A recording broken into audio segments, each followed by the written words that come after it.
All right, we're rocking and rolling. I am here with Ken Flanigan from Flanigan Bilt Putters. Ken, you got some awesome stuff going on that you do, and I'm very happy to have you on. So thanks for making the time. You bet. Thanks for having me too. So you got your studio back there. You got a lot of cool things. You do some unbelievable things with golf clubs of all types.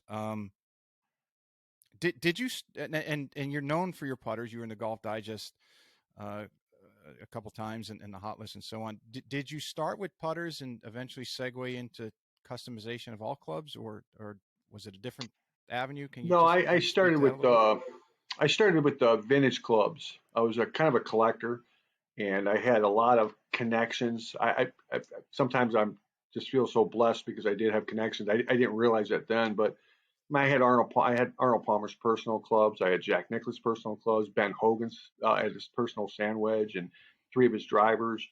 I just got connected with the vintage stuff. I loved it. I loved all the classics and that.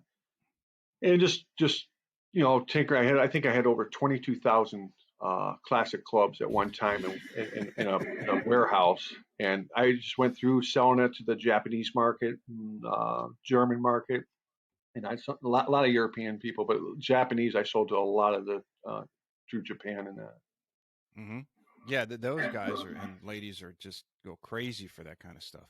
Oh yeah, well back especially when I first started doing it, they were a lot more into it. I mean, they like a design by Palmer. I remember selling those things for $3,000 a piece. A mint one, a real clean one. And Jesus. yeah, and Scottsdales they're about the same price, and that 8002s were always about $1,200 a clean one. And it came down. If you had something a little ding in it, maybe $800. But something like the George Lowe's, I seen one go for 10 grand over there. I never sold one for 10 grand, but I sold a lot of persimmon woods. I mean, so much stuff over there. And I guess they just love that stuff, and they just kind of I start duplicating, I guess. That's what I Hmm. heard, that they were kind of copying the stuff and kind of remaking their own stuff with that. And your background, do you come from like the tool and die and the milling industry, or is it just something that you picked up throughout life and it was a hobby? It was more I come from my dad was a welder, and he was a big time welder too, and plus a pipe fitter. So he did a lot of welding, taught me welding when I was young. And my father-in-law, that was later on, but my father-in-law, he was in the steel industry. He was in like basically involved with like 15 steel plants. So I knew a lot about metals and that. And I just love golf, and I just start. What got me to do most of the stuff is the vintage stuff. I remember buying a bench wheel, just like one single wheel. It was like a Scotch Brite wheel, and I would Hmm. take every single golf club and I would clean them up with that wheel and repaint fill them, and we would throw them on eBay. And that was kind of our second income. And I was doing that through the big batch I had.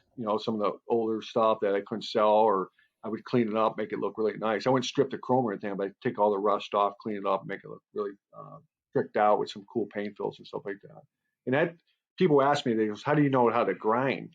I think that's how it started, because you didn't know a Scotch wheel is not going to be so abrasive that it's going to wipe out metal, but you start learning the contours, how to flow the head against the wheel and stuff like that. Hmm. And another guy asked me, how do I learn to bend necks? To get a flow neck, or half shaft offset, or a 3/4 offset, 3/8 offset. And you know, I remember the guy asked me that. I'm like, I don't know how. It just became natural with it. But I used to work at a place that I was an electrician at, and I bent thousands of foot of conduit.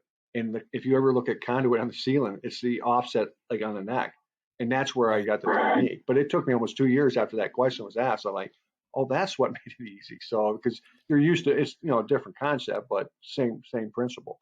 Trying to put an offset. I was watching one of your uh, videos where you had welded a neck on, and they wanted a free flow neck on there, and you did a double after you did the weld or the heating up. You welded it, and then you did the heating. You got it red with the map torch, and then you had was it a 3/5 inch or degree? I can't remember exactly when I was watching it, but I'm watching this like, how the hell is he going to get a double bend in this little neck? And you did it. And I'm like, that's pretty impressive. I mean, that's someone who knows what they're doing. You know what it is? It's trial and error, and I made a lot of mistakes, and it is. It's just getting on. It's like anything, just like what you do for a living. It's just getting on a machine and screwing up a few things and knowing you're not going to, you don't go there. You just like, oh, okay, that's too much aggressive on the wheel. So I have, behind me back in the thing, I have 12 bench grinders and I just go Hmm. down this whole step pattern.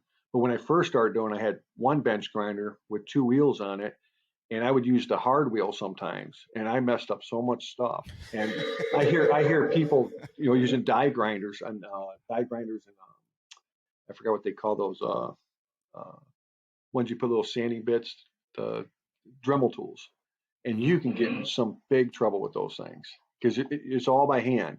You got to know how to feather it and stuff like that. And I see people taking a die grinder, and I saw a couple of YouTube videos, and the guy you just messed up a Scotty camera putter Yeah, because what it is, and you the just end is start expensive. right. And it's not going fast enough, so you all go a little bit deeper, a little bit, and all of a sudden you just mess it up. So it is. It's technique. It's learned by mistakes. I mean, that's how I did it. But I have to say, knock on wood, that I really haven't had a lot of bad mistakes that I couldn't correct. But early on, I probably had enough to know that, be careful there. So it's just basically trial and error. Just being on a bench grinder, 6 hours, you'll definitely learn it. You do 6 hour days, as a hobby. I do. I'm out here almost 12-hour days. Maybe not on a bench grinder, Hmm. but a mill or another piece of machinery and stuff like that. And once you start doing it well, you basically just it takes off on you if you And love for any, it. yeah, for anyone that's followed you, and it's very impressive. Some of the things you do, in particular with putters and necks and changing heel shaft to the center, and I want to get into that in a little bit. But do the OEMs give you, and some of the bigger names in that industry, do they give you a hard time about what you do, or do they try to knock you, or they try to bring you in any way, or give you certification or anything like that? You know, um, I did have a call, email from a Kushnik company because I was putting a circle early on. I was putting a circle in like a ping putter Hmm. and putting paint fill in it, and we threw it on eBay. This is early on. We threw it on eBay when we were selling off eBay years ago, and they said that I had to cease because they own the circles, the trademark to that circle. And I'm like, are you kidding me? And they actually kicked it off eBay. Other than that, I really had nobody. I mean, I know Callaway at one time. I don't look at this stuff now, but they were following me. Wilson followed me. Um, I'm not sure who else follows me in that. I don't look at that stuff, but I had a lot of people follow me, and I had a couple of them ask questions and stuff like that.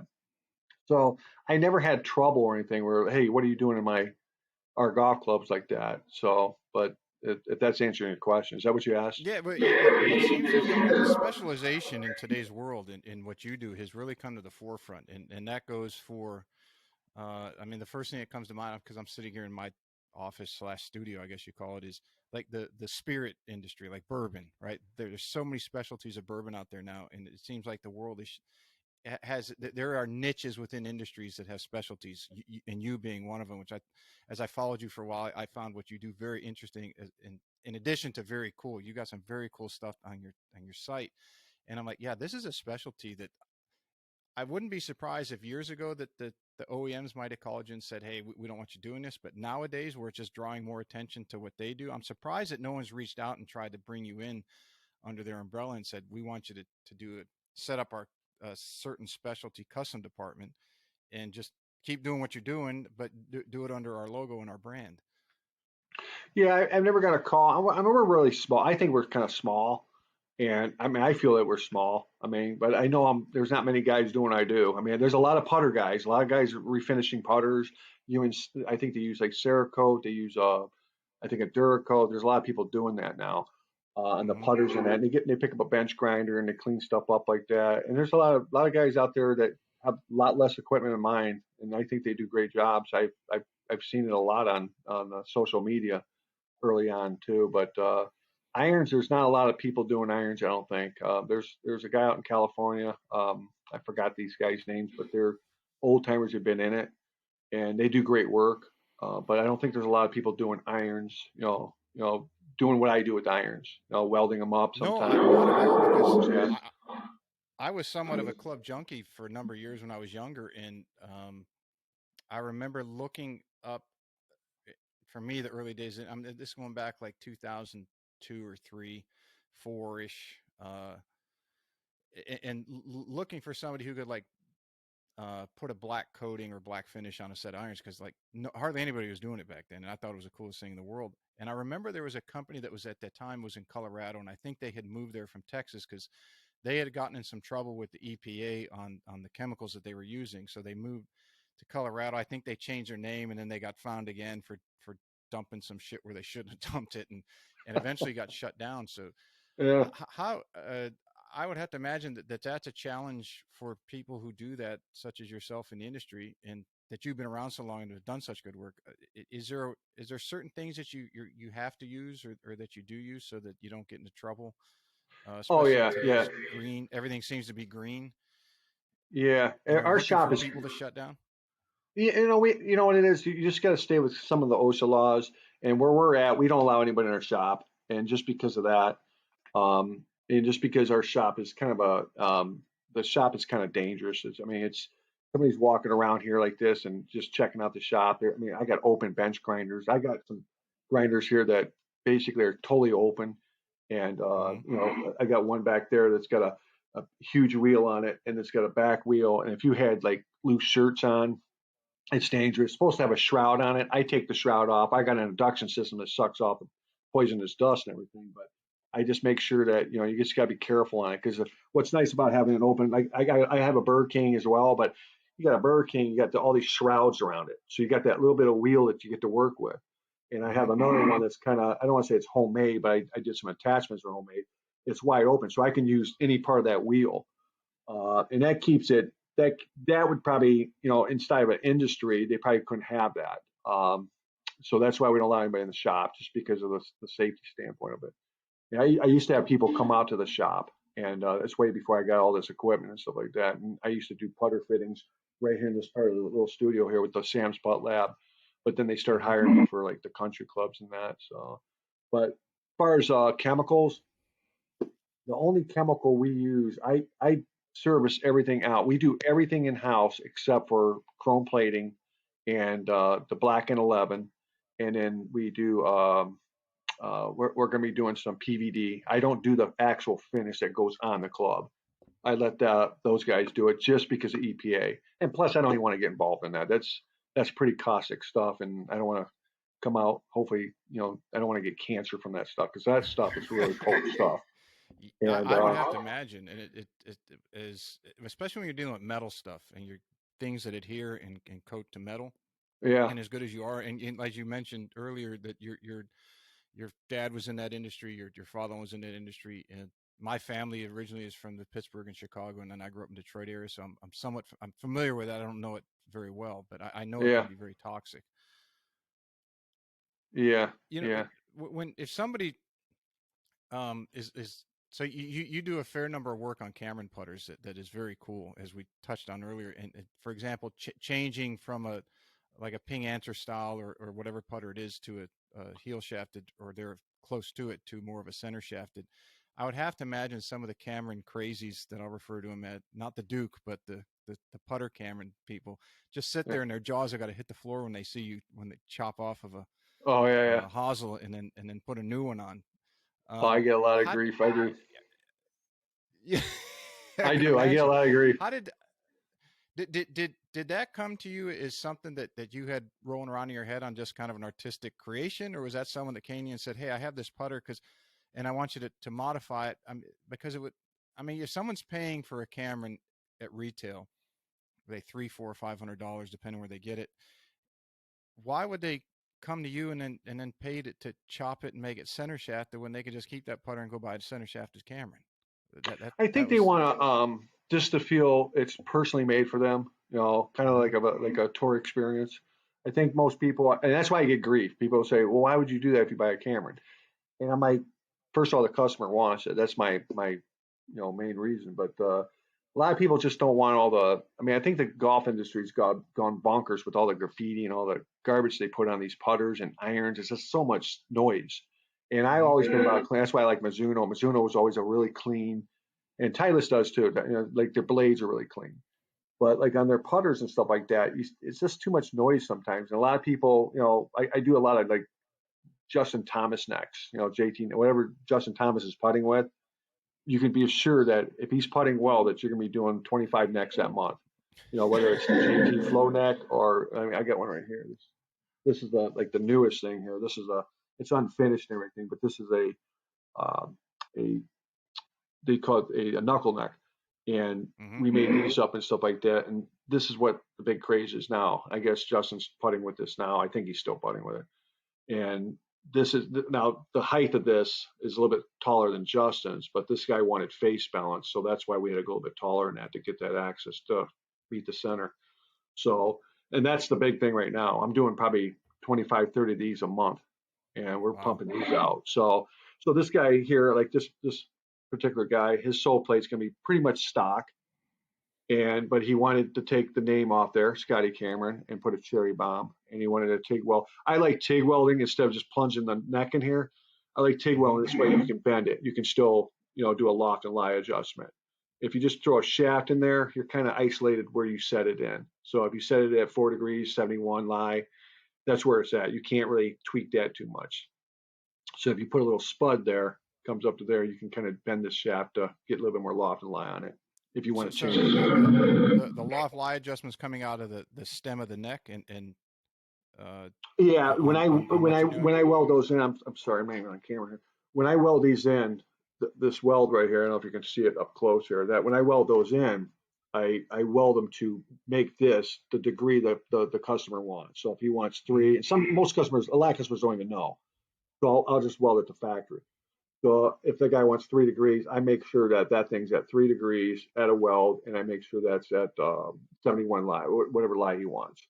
So that's basically what I do that for. By putting a shaft in, this is just a shaft right here. This basically is just a shaft extension. So if I, a lot of times, I see guys, just pop that hole and plunge a hole, and they'll just glue the shaft in, almost like you're gluing the shaft into a bore through. So, but you can't adjust it. So that wherever that's set, it's pretty much. I mean, you may get 1 degree out of it without bending the shaft or breaking the shaft, stuff like that. But Mm-hmm. there's not much room from there. So you want to put something, some metal there, so you got some beef kind of off camera there. So Makes sense. that's what I do. And same with if you're doing I don't know here, but if you're doing like a double bend, there's a degree that you put that spud in at. So that'd be your first bend right there. And then when you put the shaft on, it's actually a single bend, but it's a double bend because of this. So it's a single bend that goes in there. So you get your single bend and that'll adjust your loft and lie. So, but you got to be at a certain amount of degrees there for what the customer's asking for. So that's the Yeah, tedious part of putting the neck in. After, that's once it's perfect. done, it's good. Yeah. Well, I mean, as you said, welding the neck on to the loft and the lie that they want is I mean, it's such common sense, but I mean, no one's really doing that. Not that I know of. Not, and And then mostly for it's the tour players. I think the tour players get a lot of that. But nobody, I mean, and I think that's probably why I'm busy because a lot of people are not doing that. A lot of these guys are Cerakoting putters. I have like 4 companies that that come to me and I do their work for them. 4 putter mm-hmm, companies, and I don't want to mention their names, no problem. but yeah. So I got 4 companies that send me up 6, 8 putters every couple weeks to either weld a neck or cut a new face on it or do something different than just, and their job is just to Cerakote it, and that's what their abilities are. Um, Mm-hmm. and I dealt with a bunch of companies, and it's surprising because I'm like, you don't have the equipment for this because these companies are Yeah, big, and huge. yeah, there's some big companies I deal with. I'm like, you don't have equipment to cut a sight line, but I'm not complaining, but it just shocks me sometimes because I'm like, holy cow. So I mean, we're equipped pretty much probably as big as Cobra. I mean, we can do pretty much anything in the shop except for put the finish on, and we do put on certain finishes like gun bluing and hot patching, and also we got the oil can. We can do those kind of finishes, and Mm-hmm. that's caustic, but it's not like something that we have to dump out or get rid of. It actually just evaporates as you use it. One thing that I was very curious on as I was watching and looking at some of the posts of the necks that you cut, that your cut line is so clean. Is that just through, as you mentioned earlier, through just the years of experience of learning that, or is there a special way um, that you do that, Yeah, no, or is that yeah, it's proprietary? I don't want to experience. get your secrets. Okay. No, no, no, that's fine. That's a good question. No, that's just comes with experience. I mean, I probably cut probably what you guys see on Instagram and my social media is only about a third of what we actually do. We try to put the cool stuff up there, but Hmm. that's about a third of what we do. I mean, you're not even getting, the other two thirds in that. I mean, I probably cut probably at least 15 putters a week, cut necks off them. There's a lot of putters coming through here wanting new necks. So I do a lot of cutting. So that by doing that, you just get better and better with it. I used to mill them off. I used to cut them high because I didn't trust my Hmm. hand someone didn't want me to touch their finish. But now, it's so much time to cut it and take it on the mill and throw a fly cutter or something in mill across it to get it level and that because the setup time and stuff like that. But me, I just cut them now, cut them as low as I could possibly get, and then I just mill that little piece off and plunge a new hole or plunge a square hole, whatever I need for that, what next style I'm putting in there. Yeah, and for any, I mean, your Instagram has a lot of stuff, and then your on your YouTube page, you have some very cool videos, like taking some inserts out of putters, and cleaning putters up, where you're doing the what's it called? It's not sandblasting, but it's the bead. I know you had an older camera that you were taking all the pock marks and stuff out of there. Yeah, Uh, so the I highly bee recommend. blaster, bee Bead blaster. blaster, yes. Okay. Is there certain types of beads that you have to use for different Oh yeah, yeah, metals yeah. or There's putters? I have probably about in this shop here, I have probably about 12 different grades of bead. And I actually have um I believe I have the same exact bead that Cameron uses. So I keep that Hmm. for like the stock when someone's bringing it back to factory, that's what I use. So for the stainless steel, I get the exact same bead. Um, so that's what we use. And this is, I shouldn't say it's the exact same Cameron. This is what someone told me that worked there and said this is what they use. And so that's what I Hmm. got on fax. But it does, it looks almost identical, if you put them side by Well, side. I So never knew until I saw that video that most of the white dotting in the back, I always thought that was paint, but when in your video, it looked like it was like little rubber inserts that filled all those holes. what are you talking about? You The, had a Terillium, I think it was a Santa Fe oh, Cameron you're talking about the old Terillium trilliums? insert. Yes, Yeah. and it had so the white dots on the back. I always assumed that was paint fill, and watching your video where you were popping those out, it looked like it was some type of rubber or silicone fill in there. Yeah, we So use when you a do a putter like that, go ahead. when you do something like that, are you able to save those little plugs that you pull out, or do you have Oh to no, no, refill no. that with a certain Yeah, we temperature? refill it with a polymer, but I think Cameron, I think I saw a video a long time ago. Cameron, when he first did that, I don't know if they still do it that way when they get the rebuilds, but he used caulking. He used like silicone caulking, and you got to use the silicone because it doesn't shrink. Because Hmm. there's other caulkings that'll shrink, I guess. We use a polymer that doesn't shrink. It's actually a little bit more durable. But yeah, and then they sometimes you can paint fill it to maybe get a different color. You bring it up so shallow, so someone wants like a red. You can actually mix the paint inside the polymer and Hmm. inject it in that way, or you can do paint drops all the way through the dots in that. So Some of the cool things you do is I know you do stamping. Do you do laser engraving as well, or yeah, we have is most CNC of your stuff laser in stamp? engravers. We do a lot of laser engraving for logos and that. We used to do it off of when we got like a special low, like we did the Folds of Honor. We would do that off CNC, and we went laser engrave something like a large quantity of stuff. Like we did a Folds of Honor that had I think 150 putters, and Hmm. yeah, we're not going to laser that. That's all going to come off CNC. But someone wants their company logo or their like some sort of cool logo that they made up. I get them all. A lot of times I get like, hey, can you put Ohio State logo on there, and stuff like that. So that's when the laser engravers come in handy in that because they're one offs. As far I'd have to imagine that the chemicals or the products that you're using to update the clubs and all the cool things you do to them, things such as like a paint or a filler, that industry is advancing as fast as any other industry, technology, or take your pick. How do you know what to stay on? I mean, how do you know what paints to use and what the latest and greatest is? I mean, is it just trade shows, or do you just stay in touch with people in that industry, or uh, It's just you by know, trial and error. good tools. I mean, sometimes I hear it from somebody, but most of the time it's me going out and buying something that maybe I'm not going to need. You know, a lot of times I Hmm. buy, different paints to try it and see how it works on, like stainless steel. There's certain paints I like to use on stainless steel, and there's certain paints I like to use on carbon steel. They both kind of work together. You can switch them and stuff like that, but I just see that it's more brilliant on stainless steel. The one paint I use and the other paint I use is, I think it looks better on like the carbon steels, and it just adheres better. It seals better. You don't get like edge like these. We get these like little burrs on the edges. You don't get that. So Hmm. by switching paints like that, that helps. And same with like you get a black putter and you get a silver putter. There's certain paints you don't want to use on a dark putter over a silver putter, especially like the clears, like the blue clears and the red clears.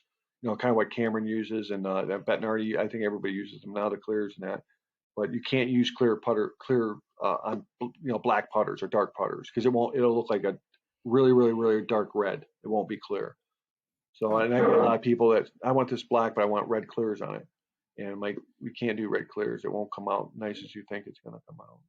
I mean, going back to the days that I used to fiddle around in a repair shop, and we used to have to if you stamped your initials per se in the back of your wedges, and then you used to have to brush over with your paint and then let it dry, and then you take your mineral spirits or whatever and wipe it, and then whatever was in the stamping would stay, and then uh, my brother was doing all the club repair and work for the International Junior Academy here, and then they were using pens, and then it was a much faster and easier cleanup. And now that was going back probably 7-8 years ago. Is it advanced to a level beyond the old school using a paint and then the more modern of using a pen? Is there something nowadays that's much easier that lets you do it faster, better, more efficient, or is it still old school? You got to use the paint out of the can, or you got to use the pen. No, I've used pen. I use it all. But what we use now, we have injectors. We got like little injectors, almost like syringes, and we get Hmm. this injector. And just because we do so much of it, it just makes it faster and easier. And we have to store the paint. We can leave the paint in there, so we don't have to like. We just have to clean the tip off. So it's almost like a syringe, but we'll use like injectors or syringes for smaller projects, and you can use very very little paint, and you just go in there. And we got different size tips that we can basically like if it's real small font, we got a tip that can almost fill that whole thing in one shot without any overspill. That comes from someone that's got gifted hands that's not shaking, drank too much Hmm. coffee. But like big stuff like cherry bombs, we got a different tip size for that. So but pens are fine. I mean, for the regular guy going out there, the pens work as long as it's a good paint, decent paint, because some of the paint, kind of can fall out. I get a lot of stuff coming in here that's been refinished before, and I can Hmm. see the paint they use is a water-based paint. A lot of I saw. I'm pretty sure. I can't think of the fellow's name from the Titleist Vokey, the Vokey guy, not Bob, but can't think of the other fellow's name. The guy that runs the tour wagon. You know him Uh, also. Dave Southby was running Tyler's van for quite a while. I don't know if he's still doing it. That was a number of Well, years he ago. wants. This guy runs a wedge. He's a younger guy, very very talented too. I can't think of his name, but I saw him using water-based paints on his wedges right in the tour truck. They were Hmm. using water-based paint on the pens and stuff like that. Because I had the same. I had someone gave me a bunch of the pens and they were water-based, so I didn't use them. And yeah, if you're not in the water, it's not like it's going to fall off if rain hits it or anything. But I don't think it's as strong as like an enamel or other synthetics we use. What are but given your experience and you've been doing this for some time, it's obvious because no one does work that's as good as what you're doing and doesn't have the experience and taking all the experience from say other industries like you said that you were in before and had connections to. Is there some point where you're going to expand on this by offering classes like GolfWorks has their basic club repair class and this? Are you going to at some point have like custom repair classes that you offer? Because I know a lot of people reach out to me when they saw the post that you were coming on and say, "Hey, I'm really into this stuff. Do you know if I can go learn from him?" I'm like, I don't know, but I'll ask if he's going to start put together an educational series that maybe you can take. But that seems to be like in coaching, online coaching seems to be the way that people are doing so. And I don't know if you could do that I'm sure you could, but I'm just curious if having a specialty segment of an industry that you do, if you having educational classes or courses, be it online or in person, has crossed your mind at all. Yeah, yeah, we had a lot of phone calls on that too. People want to come in and be an intern and stuff like that. We just kind of turned them down. But once we got the shop probably built on, we actually thought about. I'm 57 years old, so I think, well, once I stop grinding or something like that, maybe that's a good way to go to start teaching these guys. Because all the grinders you think about in the 90s, the 80s and the 90s, we lost all our grinders, went to China. I mean, everything Hmm. everything comes out of China now. So grinders are kind of hard to find. I mean, there's guys who can grind metal, but you got to, first thing that comes in the shop, when it comes in the shop, the first thing we do is like when we get a head, like the first thing, like this head comes in the shop, first thing we do is swing weight it if it's shafted. And then we weigh the head once we pop the head and everything. And you lose about 4 or 5 grams with chrome weight. You lose about that much. And the main thing for our priority is to make sure we protect the weight. The biggest priority is protect the weight. And that's why I sometimes talk people out of certain finishes. If the club's all pitted and I know I got to Hmm. go down, I want a high polish finish. I'm like, we take that down, you're going to be in an A swing weight, high A's, low B swing weight. And I only like to put no more than 10, 8 grams in the shaft. I don't like to, fill it like sand like back in the 50s they did. So first thing we do is protect the head weight so we can accommodate a swing weight that's swingable. Because I want these clubs basically to, when they send them in, I want them to look better than they received them when they bought them new, and I want them to basically perform the same or better when they receive them back for play. And there's stuff that I had a set of Walter Hagen's came in, and they were all pitted Jeebers. And I told him he wanted them high polish. He wanted a mirror finish on them. And I said, I go, if I put a mirror finish on this, it's going to expose all those pits. And if I take all those pits down, your club's going to be very, very light. And he at that particular fellow didn't care because he played him in high school. He wanted to just hang him on the wall. Hmm. So that's the kind of the monster sometimes we're up against is what comes in, or if it's really beat up, or if they want to basically change the sole grind, like we do sole grinds too. So if they want a little bit more bounce or a little less bounce, more cambered sole or something like that, especially on wedges, we got to be really careful of saying, yeah, we can do that, but this is what's going to happen. We're going to get you down to a swing weight that's going to feel very light. And if you're happy with that, if you're okay with that, it's fine. But if it's not, you're kind of killing, basically killing your golf club.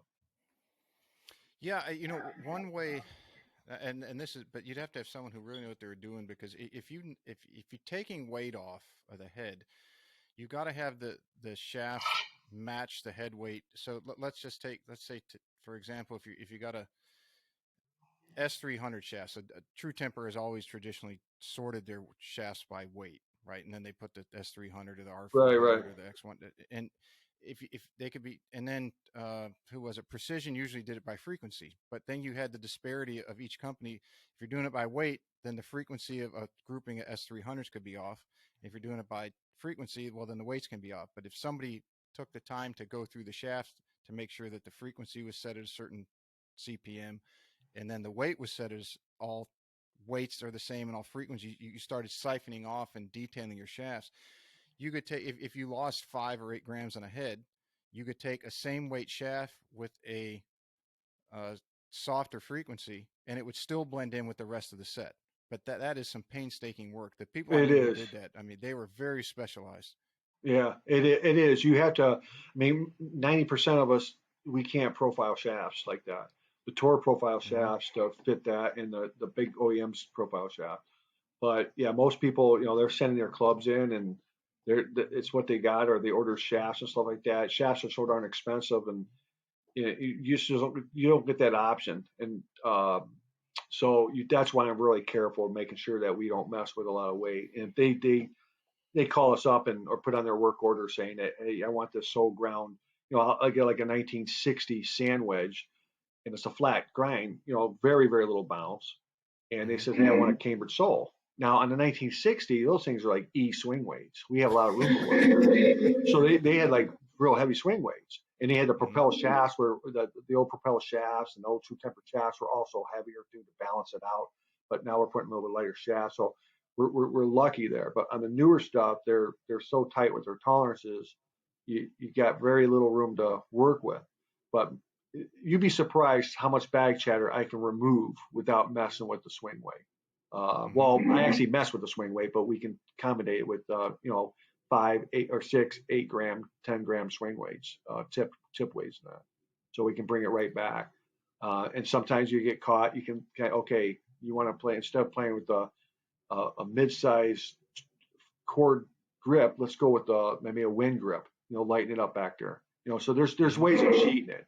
There's ways of cheating and making the club still perform and everything. But to me, that's our biggest priority is making sure we don't injure the club with taking too much weight off just to make the club look good. So that's what's nice What? about the brush finish, like the high polished chrome with a little bit of pitting on it. I can leave that, and I'll talk to the person and, hey, instead of going with the high polish, go with the brush finish. We can hide. It's almost like painting your kitchen. I tell them, you paint your kitchen, you did the drywall work, and you sit there and basically paint it with high gloss paint. You see all your imperfections. But you put a flat paint on there, you're like, oh, it hides that. So kind of what the brush finish does. So we can kind of not take all the bag, not so much the bag chatter, but the pitting. We'll leave some of it, but you won't see it through the brush. So there's ways of cheating that too. So and I get very little people, very little request on high polish. And usually when they're going factory, that's when we're going like a high polish or a medium polish on that. Is as you mentioned finish, is there a best finish for heads that you found? Or like, because people I'm sure will see one of their friends might have a blackened head or a satin finish or something like that. Is there one that you find that seems to perform better, or is it just the aesthetics of what color it is and type of matting finish that's on a club? No, we test finish. There's a lot of really bad finishes out there for irons. And I see people sometimes doing them on the internet. So and there's a lot of bad finishes that kind of can wear out pretty fast. Like the copper. I think Mizuno or Titleist, somebody came out with copper. That's like the worst finish you can put on a club. It's beautiful, but copper is so Hmm. soft. And if you're playing down like by the ocean in North Carolina or something like that, you've got sandier soil. One round with those clubs is going to look like 50 rounds because the copper is going to wipe off real fast because it's softer. It's actually actual copper going on there. Uh, so we actually got rid of our copper just because of that. I mean, it holds up, but it just doesn't look good after my name's on that. I don't want to put something out there and say who did those for you. Oh yeah, I just got these done by Flanigan. Like holy Hmm. cow, these things look like 100 years old. So the finishes that we do carry are very durable, all of them. But I think the best finish that you can possibly have for durability is like the white chromes, like the brush chrome, the frost chrome, the mirrored chrome. Um, the black chrome is the same process. So when we chrome white chrome and we chrome black chrome, we basically strip the heads, do all our work to them, and once we get them chromed, we take them to chrome. The white chrome goes into a copper strike. The black chrome goes in a copper strike. Then we pull them out and we go into the nickel. The nickel's the hard part of it. So they both go into the nickel. And then the final finish is the chrome plating, which is either the white chrome or the black chrome. So we put those on. The white chrome actually holds up the same, but it looks better at the end results of playing for 2 years with them.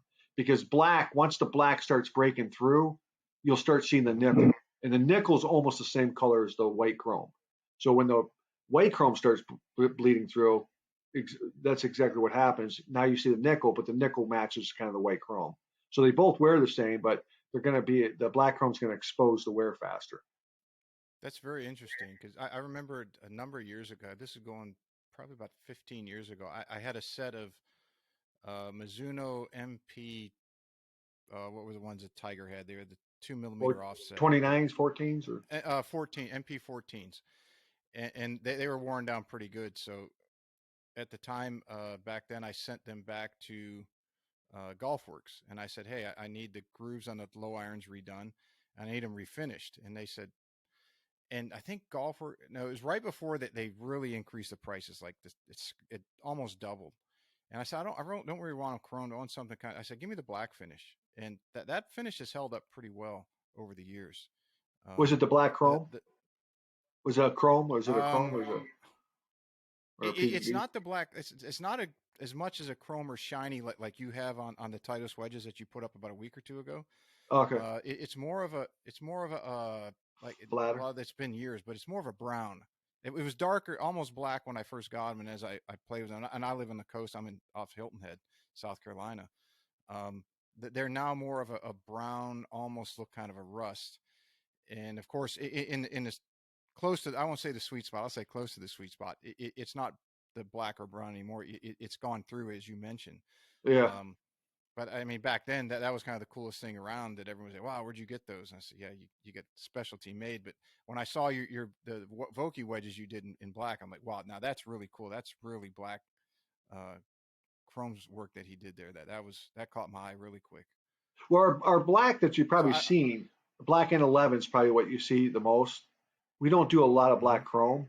I mean, we do, you know, every 10 sets of black N11 we do probably one set of black chrome. People want it a little bit flatter. The black N11 is a little flatter, a little bit softer to look at.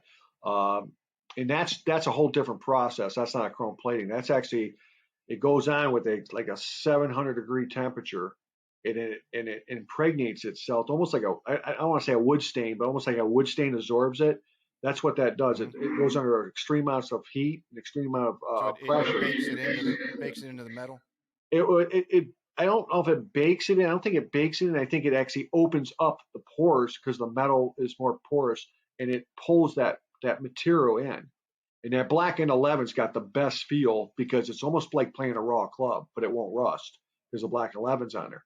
But that basically it just pulls it in. I think they heat the steel up to make it more porous, and then they put this material on with pressure. And the pressure is like I think I might get them mixed up. I think it was like 700 pounds of pressure or 1,100 pounds of pressure, and it basically puts it in there. Then they basically pull them out and it cools, and that's the finish on. They come out looking almost rusty in a way. They almost got a lot of Mhm. brown on them, but soon you basically clean them up. They're beautiful black. I mean, I got one right here's a this is the black and 11. Is that what you kind of seen that finish? Yeah, I think it's similar to that. I'll take some pictures and send them to you when we're done. Yeah, that's the black and 11. That's a very very strong finish, um, and I still think the chrome's probably stronger, but we've hit and we're probably going to show this on scene because we got to go test it again. But we hit probably I think 100 golf balls on a golf course, on a grass golf course, not on a mat, and you didn't see no wear on it. You didn't see nothing on here. There was a couple marks on the face where sand was, but it wasn't silver. It was like almost like a different dark. You couldn't tell unless you were really looking at it. But this is very Mhm. very durable. Chrome is probably this is probably the best feeling finish for feel because a lot of people send me clubs and they want their clubs raw. They don't want no finish on them because it has a good feel. That's why a lot of guys had the rusty wedges. They had better feel. Plus, they said there was bite. I don't know if that's true or not, but it would create more spin.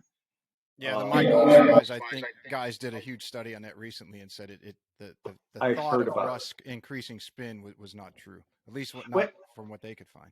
It's probably true. I'm not going to go against those guys because they do a lot of research, but it's probably true to a degree. But after you hit the ball a couple times, that rust is gone. So you're not Hmm. you have to let the club rust again to get that little micro groove of rust, I guess. But Right. it's probably true if the club's rusty, you probably would get spin on it. But you play half a round of golf, it's going to be silver. So you're not getting that same effect if that's what you're thinking you're getting. So I probably agree with what they're saying because the rust is not going to stay on. And if you hit the sweet spot all the time, that's going to be silver after 3 or 4 shots. So your Hmm. rust is gone there. That's why I like to hit when I play. I like to use the whole face to make sure What's some of the craziest requests that you've had for clubs?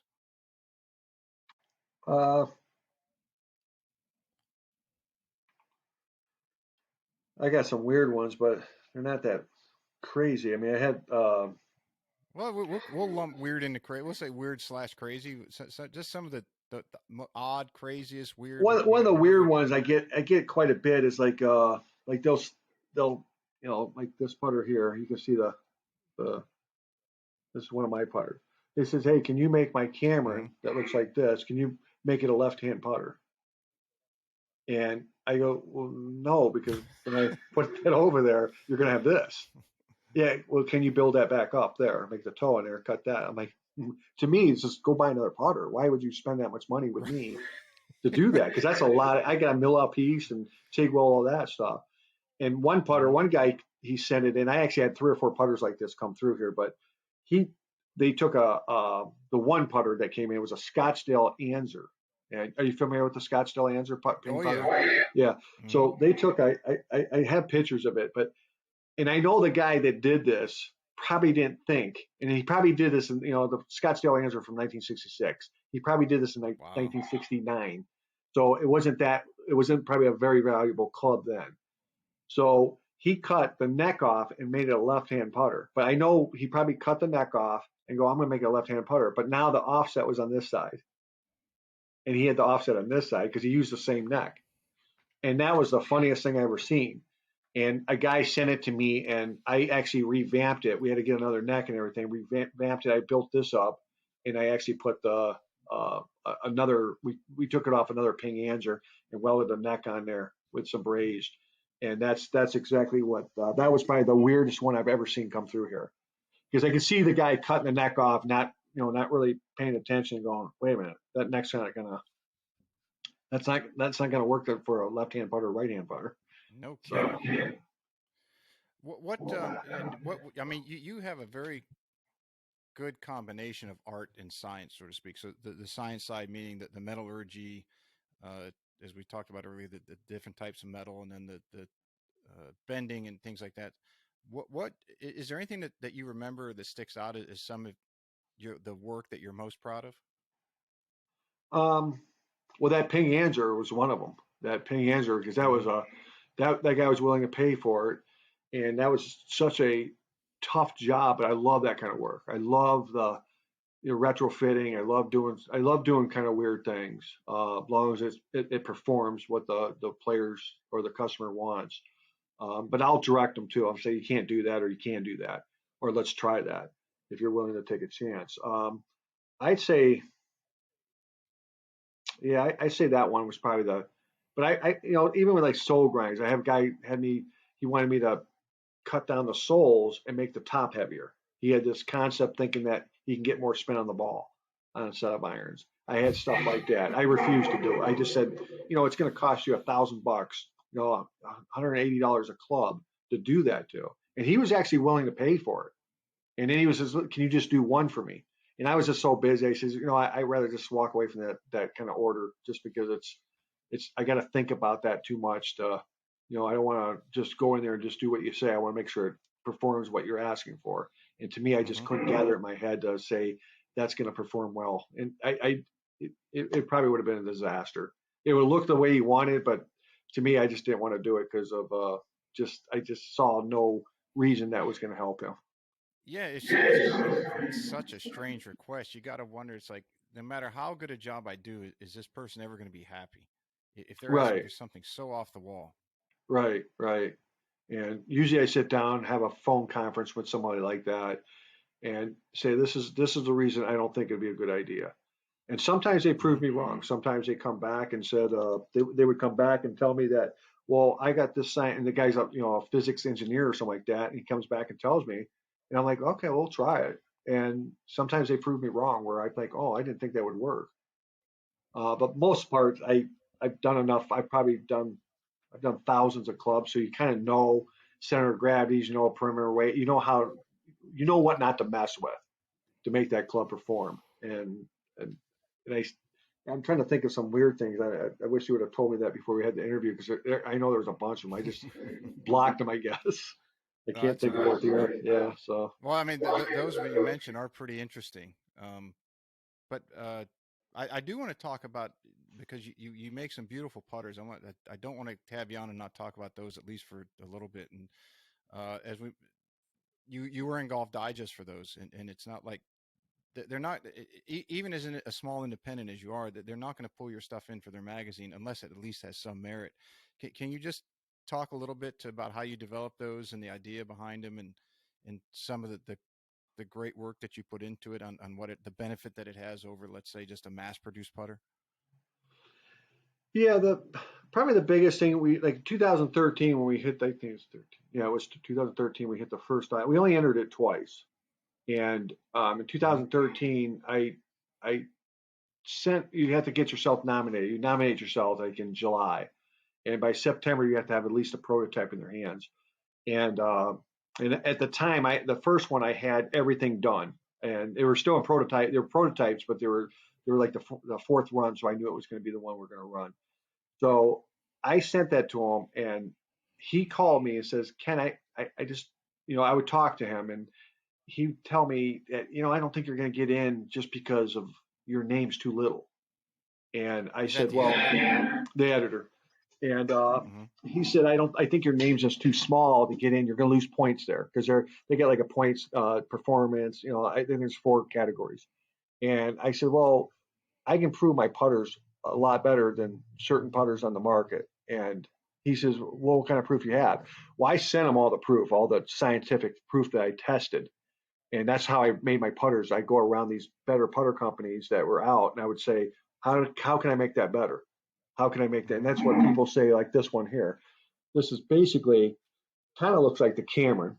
I don't want to say kind of. That's what I kind of follow because I thought Cameron did a great design, and I actually took apart a Spider, a Spider at Ardmore, and there was 5 putters, and Cameron they had 2 of them there, a 5W and a 5.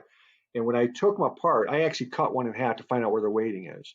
I like a solid one-piece putter. I think that just gives you the most frequency in your hands. You're hitting metal on Yes. metal, you get frequency in your hands, so you get the best feedback and feel. I understand why Cameron put aluminum MOI, and to me, I think MOI is kind of overrated.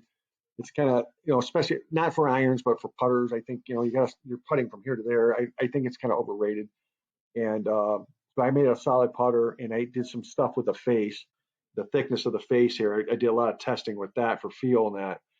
And when I did that, I knew I made a better putter. But when I did that back in 2013, I did something with the neck, the short neck, and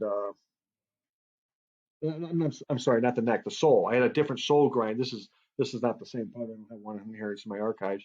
But I did something with the sole, and I told him this is going to perform better for the player, the average player, because well, he took it and they putted with it, and he came back and he says, Ken, that is one of the best feeling putters we ever felt. And that's why I made it, because of the feel. But my name was still very little. And this 2022, they kind of the same thing. You're still got a small name. And when I entered 2022, we sent this new design in. It was a short neck. This is it right here. It's got a shorter plumber's neck, so it's got a Mm-hmm. little bit more toe hang. And here's a standard one. You can see the difference. That's like standard, and you can see the difference inside. But this was really, I did a lot of testing. I tested over 75 people with it. Most of them were low handicappers and pros, but I did test a couple high handicappers in that too.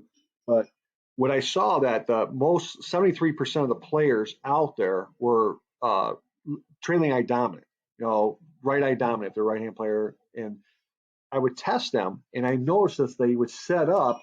I keep showing these demonstrations, but I noticed they set up with their putter. They had a Scotty Cameron Newport. Most of them had the same putter I was testing with, and it had nothing to do with Cameron. His putter was a very good putter, but I noticed that they would set up with the longer neck. They would set up basically a little bit more closed, and a lot of guys, the better players, would open it up. And I Mm-hmm. shortened the neck because it actually took that illusion out of there. And actually, they were setting up very square or just a little bit of peak open. And I saw that in most of the players. I handed back their other putter, and I kept seeing that with this shorter neck. And I even went shorter than this to do more testing. I didn't see no difference results. So that's the next size I came up with. And I started seeing that these guys were setting up squarer now with a shorter neck. And to me, I guess that was my claim to fame, saying the shorter neck is better for, 73% of the golfers are trailing eye dominant. So I knew that that was the way to go. And I haven't tested, just because of the grind business, I haven't gone out and did more testing on it, because I did have a lot more things I wanted to test it on that certain neck. I wanted to do a flow neck like that, spot neck, just to see if it Mm-hmm. changed the concept. And if I can elaborate a little bit, I had this one fella. He was a really good player. I fit him like a year prior, and he told me, he says, "Hey, I'm pulling everything. I'm pulling everything." And I go, I go, well, let's check you out. And I didn't have the Sam's Lab there. I put him on a laser, and his aim was like almost a cup for a 12-foot putt. His aim was almost a cup to the right. And he goes, get out of here. He was shocked. And he was like I think he was a 3 handicap. He was a good player. And he was actually a good putter. But I told him that putter that he had, it was a center shaft. I go, it wasn't good for him. It wasn't good for him for its setup. And he set it up. We did like 4 times. He kept setting it up. And I gave him a putter. It wasn't even my putter. It was a junk putter that was laying in the corner. It was the same kind of style with this neck that I knew would fit his eye. I stuck it on there. He was right down the crosshairs. Same style putter, but it had a plumber's neck, and he was right in the crosshairs of that cup. And he goes, he was like upset because he had a lot of money tied up in he had a Cameron Circle T. And he goes, and that's why he couldn't get rid of it. And he goes, let me try that again. He goes, give me my putter back. And gets his putter up there, sets it up to the laser, puts it on the laser and everything. He's 4 inches out again, 3.5 inches out. He couldn't get out of that. Then all of a sudden he goes, here, try that right now. And he was right on the edge of the cup with his putter, edge of the cup. The ball may have went in if he stayed on that line. And he's holding it there. I go, yeah, but what do you feel?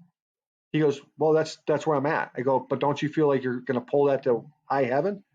He goes, yeah, that thing looks closed to me. And he goes, see, that's what your eyes are doing to that neck that didn't work for you. And it's because his dominant eye was very dominant over that putter. And he kept just keeping it open. As soon as you put a plumber's neck on there, he was like, boom, right there.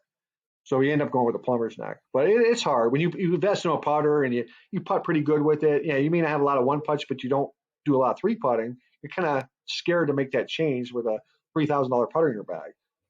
Yeah, exactly. Yeah. One of the big things about your putters, and anyone that goes to your website, and everybody knows if they're listeners, if you're a new listener, I'll have all of your links and everything to your website and social media and everything else in the summary.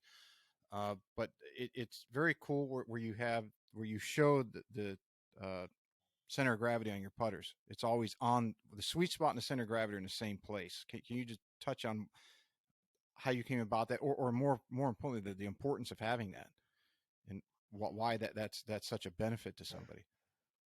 Yeah. The benefit is a sweet spot's a sweet spot. It's just like you're hitting a hammer and a nail. And if you cross that hammer and you miss that sweet spot, that nail's going to fly and the hammer's going to, that's the same thing with the ball. We want that solid feel. You want that crosshair. And there's always crosshairs. I don't care how big the sweet spot is, still a crosshair there. It may be more forgiving in between that crosshair, but a lot of people think the sweet spot gets bigger. It doesn't. It's a little bit more forgiving on, more perimeter weighting, higher MOI, whatever, on irons and putters.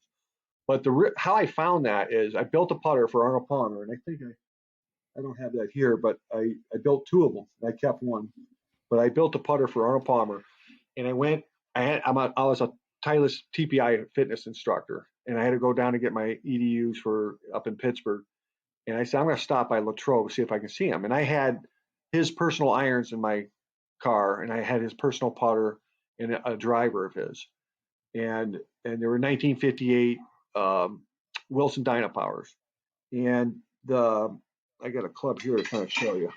This ain't a 58. This is actually the bore through right there. Remember Wilson did that in the 60s and the 50s and stuff like that. The bore through Dynapowers. Dynaflows, I think they were, right? Yeah, they were called Dynaflow was a store model, but it was called Dynapowered. Dynapower fluid feel. It was the fluid feel was the bore through. And I had Arnold Palmer's personal clubs here, and they were 1958s. I wish I had a picture of what they looked like, but they had no bore through. And I pulled up to Arnold Palmer's office. I went across the street to the club, and he says his office is across the street. So I went over there and asked the girl, "Can I speak to Mr. Palmer?" She says, "Oh, you have an appointment." I go, "Oh, he's too busy." But they found out I was from Cleveland area. I guess he used to work up here, so he saw me after lunch. I was nervous. I was like I was dating my wife for the first time. And I remember going in. I remember just my hands. I was trying to hold my hands so he wouldn't see me shake. But I just remember going in there and I said, "Mr. Palmer, why did you take these irons? His irons didn't have a bore through." And he says, "Ken," he says, when I hit the ball on my irons, I would hit them pretty much like right here. He would hit them on the heel." And he says, when Wilson came out with that, he said it was the best thing any club ever came out with. now the sweet spot was there. But he said, I was so used to hitting it here. It was so hard for me to set up. So they left the metal there to keep the center of gravity. So when Palmer told me that, when I built my first putter, it wasn't like that. And I started studying putters and companies like Truett Mill, TP Mills. He was big in the Mm-hmm. center of gravity. And when Palmer told me that, he hit it there because of the center of gravity, the bore through. So I knew the weight had to be transferred. So that's when I really got into, between him and TP Mills, reading about what TP Mills did for center of gravity, I knew it was very, very important. And and when Arnold told me, or Mr. Palmer told me that, he was just saying that when he was studying the center of gravity, he was like, if I hit it in the center of that face with a new Dynapower, it felt like a toe shot to me in the center of the face because he was so used to hitting off the heel. And I said, oh, really? And I went back and I remember grinding something. I ruined it too. I remember grinding something down. I actually ended up ruining it, but it totally made sense. So my next run I made, I brought the center of gravity to where it was supposed to be. I was really focused on that. And that's why I was big on my, let me see if I have one here. My short neck. This is not one of them, but this is kind of close to one of them like this. This is like my, it's like a kind of what Palmer put it with, to an 8002 style. And this is a model 64. We kind of did that because the 8002 came out in 1964. But Mm-hmm. this here, the center of gravity is right where I kept it just a little to the heel to keep it traditional, but I brought it to the center. And I did that by taking the weight off the neck, and I kind of boat floated this a little bit on the high. You can see it's a little bit heavier like the 02. Yes. So, and I started checking the 8002s, and the 8002s had that long hosel up there. And that's where it was costing them. It was costing their weight because 8002, some of the 8002s right there, the center of gravity is like over here. It was way over there. And the putter never felt, good hitting it. That's why a lot of guys favored the heel on back in the day before they, I guess, knew the ingenuity of it. So that's how I got the center of gravity and the importance of it. Does the center of gravity shift from being just ahead to when you shaft it? Is there any subtle shift There is. point moves slightly closer to the heel? Yeah, but you also have to take the axis of the angle of that shaft changes it too. So Mm-hmm. if you're here straight up, you'll be at one number, then you get here. But so you got to count for this weight of this hosel. That's very important. Hosel weight's very, very important. And that's one of the requests I get. I'm sorry, I'm thinking on camera here. But the hosel weight is super important to make sure that you have the proper weight to accommodate where you put a sweet spot there, and you're putting over here. Why put the sweet spot there? So, and I would get a lot of Camerons, a lot of Newports that when I first started here, and they wanted me, the sweet spot was like, let me kind of get you a pencil here. I guess, yeah, do my finger. Sweet spot's like right over here on the sight dot, say, right? Mm-hmm. And they, like I was telling you before, they putt. Well, they would say, hey, I don't want to miss a sweet spot. Can you put a sight dot or a sight line on there for me? I go, and I would tell them, do you want it with the center of gravity, or do you want it where it looks aesthetically good in the center of that face? And 90% of people want it in the center of the face still. And he said, I'll just work off that. He goes, I know I hit it over there, but I'll work off that. And that would, to me, would be my best, guess to do that too. Because if you ever want to sell that putter and the sight line's way over here, people are going, what the heck's going on there? So, but I had a lot of guys do put the sweet spot where it's supposed to be. And there's a lot of guys that says leave it. When someone calls you to change the neck of a putter, say it goes from a plumber neck to an S-curve neck, and as you just talked about how the hosel is going to change the center of gravity, do you let them know that, or call them up and say, hey, look, I know you want this, but I think it could really not work to your benefit is what this putter is going to feel like and where you're used to hitting it versus where it's going to feel sweet. And then they just say, yeah, I don't care. I just want this for aesthetics. No, yeah, I do get that. I do get those calls. But if I see something that's going to create that putter not to perform, I feel like I'm behind that. So Mm-hmm. I always let them know. Hey, I want to, I got a double bend that goes in the head. Now I want a 40-gram weighted hosel on there, a long hosel like Tiger Woods used to play with. And I would tell them that, that's going to cost you sweet spot. Now I could shave off the toe, especially if there's weights on the bottom of the newer putters, because we can add more weight that way. But I can shave I would shave like, some heel weight, not in this particular putter, but I would shave like heel weight and only if there's weights on the bottom. Other than that, I'm telling them it's going to be lighter if we do that. And a lot of guys will tell me, and I can move it too. Like if the guy, okay, the neck's back here, he goes, I want a center shaft and weight. So by me bringing it forward, it actually cuts a little bit of that out too. So I Mm-hmm. make when I do the work, 90% of the time I'm making sure it's right on, or I'm communicating with the guy saying, hey, this is going to just mess up your putter. It's just going to not. It's you're not going to. I go, you like the, and it's funny because I got you like the feel of your putter. Oh, I love the feel. What? I'm like, don't change it, just leave it. So Yeah, it's, why are you gonna cut the nozzle off then? right, yeah, that is. Is I love the feel of the putter. So like I get guys just, oh, I love the feel of this putter. I want this finish on it, but I want a deep mill. I go, wait, you just said, and I'm totally against deep milling. I don't like that. And I'm like, and I try to talk people out of it. 90% of the time, I'm basically doing that because the deep milling. First of all, they send me their Newport in. I want deep milling on it, and I want to change the neck. I go, and he tells me he loves the way the putter feels. I go, this is going to feel you may like it better, and you may hate it, but it's going to totally feel different to you. And I go, why do you want to deep mill it? Well, I think it looks cool. I go, well, it's going to change the feel. And actually, deep milling is just deep milling. I think they start deep milling um, a few years ago because stainless steel, even German stainless steel, is still harder than good carbon steel, like 1020, 1018. It's Mm-hmm. soft, but it's still hard. When you put it in a mill and you're cutting, carbon steel, it sounds like maple wood. I mean, it sounds like you're cutting through wood. You throw stainless steel, German, or I mean, it's soft, but you can tell you're in metal. You know you're cutting metal. And and I think what they did is back in the 70s, 80s, like, you know, McGregor would have the chrome. I'm assuming this because I don't know this for a fact. I've talked to a couple guys that said that with their factories, but the chrome place was right there. Everything was right inside. So when they took their putter or iron, they take this, they get it all ground, they take it to the chrome, they chrome it, or it was right next Mm-hmm. door.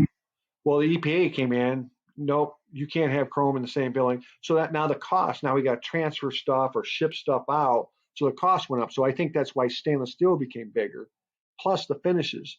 Because when you mill a putter, when you mill a putter out, if it's carbon, it's the same process as stainless, but you got to put a finish on it. You got to copper strike it, chrome plate it, or whatever kind of finish you're putting on it, and nickel chrome it. And now that's going to another place to do that too. Then it's going to come back for inspection. So there's a lot of money right there. So, and the same thing with deep milling. I think they were trying to soften the putter because deep milling actually softens the feel, but it actually robs the feel. That's what it does. Because we measured it off of some deep milling off of some of the top name putters that were doing it. And when they were deep milling, it was actually less ball and face contact. So you were getting a softer feel, but you were getting that muffled dull feeling. It was just soft, Mm-hmm. but the feel, the frequency was gone. You weren't getting that click. And I think that's why a lot of those putters didn't stay on the market that long. And you wouldn't get that click. You want a little click. You want a soft click. Well, some guys like a firm click, but you want a soft. You want that click because that tells you that, boom, it responded to your sweet spot. And the Right. deep milling was actually just robbing that. It was almost like, I don't know if you ever putted with a deep mill putter. It gives you like almost wow, that's soft. But after you start playing out in the golf course with it, you realize my distance control is gone. I feel like that I can't measure that distance control because it's too. A lot of guys would say it was too soft, and it wasn't too soft. It was actually less ball base contact, so it was less frequency in the hands. The honeycomb milling that Bettinardi uses, that to me and everyone I've talked to, that always felt very firm. It didn't have that soft feel. Is there something in the honeycomb process that milling Yeah, that's it's in the different milling. than the I It's in I the figured it milling. had to be something in there. Yeah, and I got that same impression too, putting with it. It's beautiful. It's beautiful milling. And Mm-hmm. if you look at the number, Tom Wishon, Tom Yes. Wishon from he's another genius on just like Jeff Magrum. He knows numbers and that. He actually I read in his book a long time ago that he actually came with the conclusion that a smooth face putter had a better chance on a robot. I tested this, but I didn't see the same results. I tested on a green though too. I tested with a robot on the green, but I didn't test it on a carpet, which you would get more truer results. I just believe that was more of a real results on the green. But he tested it and he said a smoother smoother the putter face, a better chance the ball gets in the hole on the same line because of the sides. You get a little bit more side spin, or it holds the line better. He claimed the smooth face Mm-hmm. does, And you would think of the opposite. You think the tolerances of milling would actually hold the line better. But he said it was a better chance for a smooth. And I read that twice, what he stated there. And like I said, I tested it. I saw, I did lean that way, but it wasn't enough evidence to say, yeah, that's definitely the way to go. To me, you're getting a more, like the 8002, that was all hand ground down. That was all hand ground. Mm-hmm. On a mill, man, your tolerances are super tight, plus or minus, they're tight. So to me, I'm like, that's a square face, though. You got a more square face. But and it's to me, I think Wishen's test was probably very very accurate. So I really think that the smoother milling is probably better. Something like a soft mill, just like a fly cut mill, kind of like that's like a fly cut mill. You can barely see the lines on it. Yeah, you got to put your fingertip over it to really feel it. Yeah, yeah, and you can see it. It's on the camera, you can't, but you can see it. But it's just the deep milling. I did that with my putters and that, and that's one of the other things too. People send me their Newport in, and they said, "Hey, I want this deep milled." I go, "Do I'm talking about the old Newports without weights on the bottom." I go, "You're going to lose some weight there because now you're taking a lot of material off the face instead of just fly cutting Right. the face." So those are things to keep in mind when you're sending in something for a finish. It goes very deep, and I'm glad that we got into that because a lot of people don't understand how they just see something that they're either one of their buddies has and they think that's the coolest thing in the world. They see it online or a picture and they're like, hey, I want to do this to my club. And it's like, yeah, maybe you might want to because it can affect your club in a way that you don't think it would, and then it's going to feel terrible to you. Yeah, yes, I do believe that. I think the buddies are What? watching somebody on tour. They go, "Oh, like I remember going up for a lesson. The guy was trying to get me to swing like Justin Thomas, and I'm like, not Justin Thomas, though, Justin Johnson with that flat wrist and stuff like that. I'm like, that doesn't even work for me. Yeah, but you can get and the instructor was a new instructor and stuff like that. I'm like, and he was like, well, you guys are tall. I go, yeah, but he has a beard. I don't. So it doesn't matter. Yeah, It's just, yeah, my and swing is and it, different. The ton. it's funny you bring him up because the lesson I had earlier today, he had come to me and he said the guy that he was working with before was using Dustin Johnson as the example because this fellow was about 6'3". Dustin's, I think, 6'4". And he said, yeah, you guys are about the same size and you need to do this, this, and this. And he goes, it just wasn't working. I'm like, well, that's because you and Dustin don't have the same biomechanic movements, first of all. You don't have the same Exactly. measurements, second of all. And Dustin's freakishly mobile and flexible. And he's like one in the top 0.25% of athletes on the planet for what he can do. Why would anyone want to try to swing like him? Right. Right. Same It's with just not Hogan. going to happen. I know. Same with Exactly. Hogan. Hogan, everybody goes, we got to try to mimic. Hogan had a very, very weird swing for an average guy to do. And it was just an odd Mm-hmm. swing for anybody to try to. I think they said Sergio was kind of the closest, and Gardner Dixon. He tried to mimic, and he did a great job too. But he still wasn't Hogan. No, not at all. We got a little bit of time. I hope if we can just wrap up, we'll do some rapid fire and I'll get you back on your day Cool. and out of your way if you got a few more minutes. Yeah, yeah. No, I got a few minutes. I took a what time is it? Oh yeah, yeah. I'm good. I'm good still. All right. So the President's Cup's coming up here very quickly, and I'm assuming they're going to do like they did in the Ryder Cup, where they have a walk-up song to the first hole. So if you were in the President's Cup, what would your walk-up song be?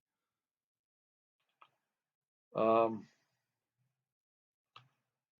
Probably Amazing Grace. I don't know. I never thought of it. I No, never no thought of problem. it. Most Yeah. people are some AC/DC or Led Zeppelin or Stones, and Amazing Grace. That's a little different, but that's pretty cool. Yeah. um, if someone gave you $25,000 and a plane ticket anywhere you want to go to do whatever you want to do, where are you going? I would take my family. I think Hawaii because yeah, Hawaii. I would like to do Hawaii one. I had a job out there and I got interviewed in Florida. I got hired and the guy talked me out of it just because of they were going to pay me decent. It was working on a golf course, so it wasn't nothing to do what I'm doing now. But and it was Oahu. I think I forgot what the golf course is. It was. I think it was one of the first courses over that had creeping bent. And Mm-hmm. I know it's on the big. No, it's on Oahu. I think on Oahu. I never got over it. I got interviewed in Florida at the PGA show. He said, "I'll hire you." And he said, "But I'm telling you, it's if you're family oriented, you're gonna." He says, "I was family oriented. It was very hard for me." So Mm. by saying that, I kind of stayed with my other job, what I was doing, but I always wanted my buddy actually did go, and he was from there though, and I always wanted to go out there just to visit. I went. I don't think I would want to move out there, but I would love to see that with my The wife. With my wife though, I would not want to go Of by myself. course. Yeah. um, if they came to you and said, "We want to make a movie about your life," what actor is going to play you in the lead role? Um, I don't know. I don't know. Dean Martin. No, because I like martinis. No, I don't know. I don't know. I mean, I barely watch any TV anymore. I just not into TV. I mean, Hmm. I watch it with my kids at night and stuff like that. And we watch a lot of like I Love Lucy's and stuff like that. I love the classics though. I do love the classics. Well, Dean Martin's about as cool as they come. So Oh yeah, we enjoyed he's that. a cool That's guy. pretty cool. He's Yep. he's the coolest. Him, Steve McQueen. Yeah, Hmm. Steve McQueen's a cool guy. And yeah, there's a lot. The older actors were just so much cooler. Seems like they're Yeah. a lot of Paul these new. Newman. Oh yeah, Newman. Yeah, those guys were Clint Eastwood, John Wayne. They just had, I think, real lives in that. We just watched a movie with uh, I can't think of his name now, but he's a good actor. He's an old actor. He's a great actor. Gene Hackman. Oh yeah. He's just cool. We watched Mississippi Burning with the kids, just showing what the '60s went through in that, and he's just so cool. He's just so smooth. That guy. He plays the same part almost Hmm. every time. Great actor too. Yeah. Yes, sir. There was some pictures going around. I think he's about 90 something now. Yeah, I saw that. That's actually what made me say I want my kids to watch Mississippi Burning. I want them to see that, and they weren't old enough at the time when we really wanted them to see it. But once they got older, I wanted them to see what some of that stuff would happen back then. And yeah, I saw the picture, and that's what reminded me of him. He looked good too, but he Hmm. kind of got himself away from that Hollywood. I think early on, probably saw the writing on the Probably wall. smart. But yeah, very smart. Let's see. Would you rather live 100 years in the past or 100 years in the future? Um, Never thought of that, but to me, it's where God's got me. I just feel like that moving forward is the way I look at things.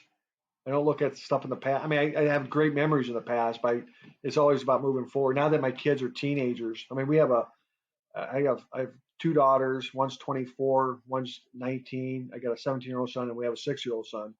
And it's so dynamic. And I look at my kids and stuff like that. And now that I see my older ones kind of getting ready to leave, and that, one's already left, but it's kind of sad. It's sad because you're never prepared for that because we're really close family. We actually Hmm. homeschooled. We did a lot of stuff like that. We were really tight. We fought. We happy. Everything that you can think of under the sun.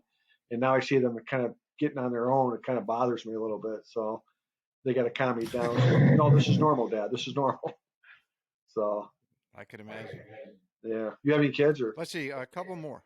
No, at least not that I know of. I've got two dogs, so they keep Oh, me busy. In fact, one's laying here on my desk, and hopefully the one sitting over in the chair snoring doesn't come through on the audio. But yeah. they, as much as I care about them, I can't even fathom the multiplier on how someone feels about kids. Oh, yeah. You know what it is? When I first had my first daughter 24 years ago, she was when she came, I'm thinking I had a Dalmatian. I was a fireman too, and I was a fireman at the time, and I was like, I go, how can that baby take the place of the dog? This dog, I love this dog. And when that baby came after about 4 months, I'm like looking at the dog, and the dog's being ignored now. Like, holy cow. Right. It changes you quick because you just think about you don't know this baby yet. And you're getting to know it, and it's waking you up in the night. You're like, this is not good. This is not how it's supposed to be. And but yeah, Yeah, no, you're messing up my style. You're screwing up my yeah, game. you come home all beat up, having a bad day. That dog loves you no matter what. Do that with you have a bad time with your kid. Your kid's like, you're not a cool dad. Yeah, I hate you. Yeah, yeah. You get that. I hate you. You're not like this guy's, father or something like that. But the Hmm. dogs, yeah, the dogs are. We just got a labradoodle. My middle daughter got a labradoodle, and that thing is Hmm. smart as it looks as. I mean, it looks. I don't tell my daughters, but it looks kind of dumb. But it is smart.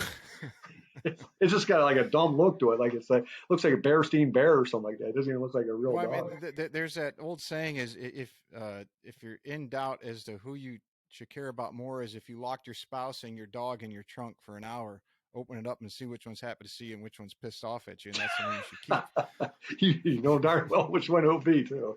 You definitely know that. Well, they said you spell Let's dog see. back. They said you spell dog backwards. It spells God. He emulates God. And I'm telling you, Hmm. the dogs are just they're the most loving. They don't complain. They're always there for you. They're just great Always animals. there. Every time you Yeah, walk in the door, there it's yeah, like the first time. yeah. It cheers you up. Let's see. If you walk in a casino, what's the first game you're going to play? Probably probably the slot machines because I'm not really good at cards. And I mean, actually, we went to Vegas a couple years ago, and we put like our change together to play it. And it's to me, we're not big. I mean, on the golf course, I'm a gambler. You know, I love gambling on the golf course, but to me, that just feels like the odds are definitely against you. So I don't really get into gambling. It's the food. You should have said that. The first machine would have been the little table over there and the buffets that they have. Let's see. Almost done here. You were talking about TV and watching TV with your kids. Best TV show of all time. What's your favorite? TV. I think the best TV show is probably Dick Van Dyke's I think one of our favorites. Donna Reed, I Love Lucy. We watch a lot of that stuff. But Dick Van Hmm. Dyke's probably one of my favorites. So, Andy Griffith. Can't leave him out. Andy Griffith. oh, Andy, yeah, Andy Griffith's got Yeah. to be up there. That's One of the best actually that's probably my best voice. I don't show. care who Andy you are. Griffith. I watched it so many times I just kind of forgot I watched it now. But yeah, Andy Griffith's probably my best. It's probably the best show I think. Yeah, I would probably agree. Um, do you look more forward to the Ryder Cup or the Masters every year? Masters. Or will Masters. it be every other? Yeah, I think Yeah. I might have to rephrase that because almost everyone I've asked has said that. Probably because it's in the spring. We're coming out of winter. It's in the same place. It's green. It's gorgeous. Yeah. Plus that live tour thing going, all that stuff that's happening right now. It's like you don't even know what's going to Hmm. happen. So the Masters, you still got the Masters there. You still got the golf course and the etiquette that they have. I just love the Masters. It's always been And one then of my the favorites. last one, and this might be obvious with you being from Ohio, but in your opinion, as far as golfers, who's the greatest of all time? Mm, I would say the two greatest golfers. I have to say two because they compare them very similar to each other's. Probably George Knudson and Ben Hogan are probably my two favorite. Arnold Palmer's my favorite personality, and plus I got to meet him, and Hmm. you know, I spent like an hour with the guy, and it's just a gentleman. But two greatest golfers, I definitely would say Ben Hogan and George Knudson. They just Yeah, both of them just couldn't putt. They just had bad putters. maybe if they would have had the right nozzle length, they would have been a hell of a lot better. Or a Sam's Putt Lab. Hmm. Those poor guys, if they could have saw what they were doing, they could have probably got out of the yips. So before we wrap up, are just let everyone know if you have any book that you're working on coming out, or any speaking engagements you're going to be doing anywhere that people can go check you out, anything like that coming up? We got something real. I can't really mention it, uh, but we got something really really special coming up that we're doing with a set of vintage irons. Uh, and it's gonna. I think it's gonna be pretty big. I don't know how big it is, but I know there's a lot of people that want to get involved in it now that I mentioned it. Um, we're hoping to get it on. Hopefully, Golf Digest takes to it, but there's a bunch of venues that want to be involved in this. And Hmm. I don't want to mention it now because I told the one guy I let him do it first. It wasn't a podcast. Okay. It was just somebody wants to make an announcement. But we're going to be doing something really, really special, something really, really cool, something I love doing on grinding on irons and that. But we're emulating a set that happened years ago that's going to be a kind of a replica of what the set was. And we're going down to the bag, the shoes, and everything. But that stuff That's is pretty cool. yeah, it's going to be sweet. And we got the professional that had the clubs. Uh, the professional that we're talking about is involved as well, and so it's just going to be a really cool piece. I can't. I sometimes I feel like I don't have much time to do it, but I on my stuff because this is kind of more of a personal thing that we're doing. But it's going to Hmm. really it's going to be such a cool thing. I just can't. I wish I could tell you about it because it's going to be sweet. Well, that's just more reason for people to follow your social media stuff, and I'm sure you guys will announce it there, and everyone can check that out. Right, And right. It'll be announced on there and that. And also another thing too, we're in the process of selling the putter company to another company, which I will be working for still. I'll hmm still be in charge of design. I'll still be in charge. And just because the grind business has grown so much and it's so much bigger coming in, and we're decided. It took us a couple of years to think about this. I had these guys kind of wanting to get involved through investment or owning it, and I finally took them in, and they're actually going to be purchasing the company. It actually was supposed to close about 3 weeks ago, but we just with the lawyers and all that signing all the papers, and we're just in the middle of that still. But we're basically I'll be like the designer. I'll be doing like 5 events a year throughout the country, and then we're going to be uh, they're going to take it to another level, which I think they're going to do very well at because they have Good. their ideas. I felt like I thought of every idea and what they came up with. I go, wow, that's I never thought that way. So they got some good ideas of working with this putter and working with the putter designs and stuff like that. And so that's going to be coming up soon. If everything happens, this should be closed. I feel like it should have been closed, like I said, in August, but I feel like we're looking at maybe November now. Maybe late October. So in the meantime, if someone wanted to order a putter from you, or they want to have you do work some of your magic on their clubs, what's the best way for them to get a hold of you? Yeah, they can just email me, flaniganbilt@gmail.com, or go to our website, find the email on there, contact us through there. And if I still have the putter, I still have the putter company, and I'll still be involved in that. So if they call me, it'll still be the same. But only thing difference can be about these guys gonna be owning it, and I'll be I'll be kind of like a consultant for them. hmm So, Cool. So everybody, it's Flanigan, Flanigan Bilt Bilt, correct, Ken? yep, And then putters, putters.com, and of course putters.com. all of the your all's direct links in the summary. Everybody, I highly recommend checking it out. It's some of the coolest shit you're going to see when it comes down to clubs and specialization. Um, Ken, I appreciate it. I We appreciate it finally too. got it in, Yeah, and finally did. Finally did. I'm going to so just hang on just for a few minutes after we click this off, and we'll just wrap up you and I. Okay, Take care, cool. everybody. All right. Thanks.